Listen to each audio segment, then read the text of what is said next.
12:30 എന്നാണ് പറഞ്ഞിരിക്കുന്നത്. അദ്ദേഹത്തിൻ്റെ മൃതദേഹം ഇവിടുന്ന് ആശുപത്രിയിൽ നിന്ന് പുറത്തേക്ക് ഇറക്കും. വീട് നെട്ടയത്താണ്. നെട്ടയത്തെ വീട്ടിലേക്കാണ് കൊണ്ടുപോകുന്നത്. അവിടെ അദ്ദേഹത്തിന് അന്തിമോപചാരം അർപ്പിക്കുന്നതിനുള്ള ക്രമീകരണങ്ങൾ ഒരുക്കിയിട്ടുണ്ട്. പിന്നീട് പൊതുദർശനം നടത്തുന്നത് KPCC ആസ്ഥാനത്ത് ഇന്ദിരാഭവനിലാണ്. നാളെ രാവിലെ 10:30 ഇന്ദിരാഭവനിൽ മൃതദേഹം എത്തിക്കും. അവിടെയായിരിക്കും മുതിർന്ന നേതാക്കളെല്ലാവരും എത്തി അന്തിമോപചാരം അർപ്പിക്കുക. അതിനുശേഷം 1:30 ശാന്തി കവാടത്തിൽ അദ്ദേഹത്തിൻ്റെ മൃതദേഹം സംസ്കരിക്കും.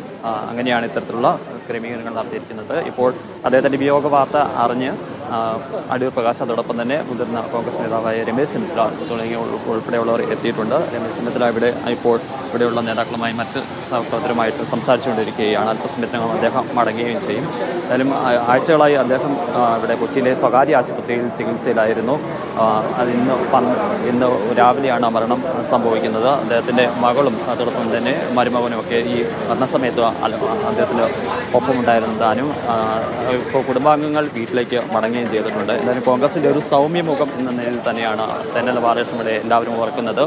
രമേശ് ചെന്നിത്തലയൊപ്പം അല്ലെങ്കിൽ അടൂർ പ്രകാശൊക്കെ പറയുമ്പോൾ ഗുരുതുല്യനാണ്. ഈ കഴിഞ്ഞ ഒരു തലമുറയെ വളർത്തിക്കൊണ്ട് വരുന്നതിന് ഉൾപ്പെടെ ഇപ്പോൾ മന്ത്രി റിയാസ് എത്തിക്കൊണ്ടിരിക്കുന്നുണ്ട്.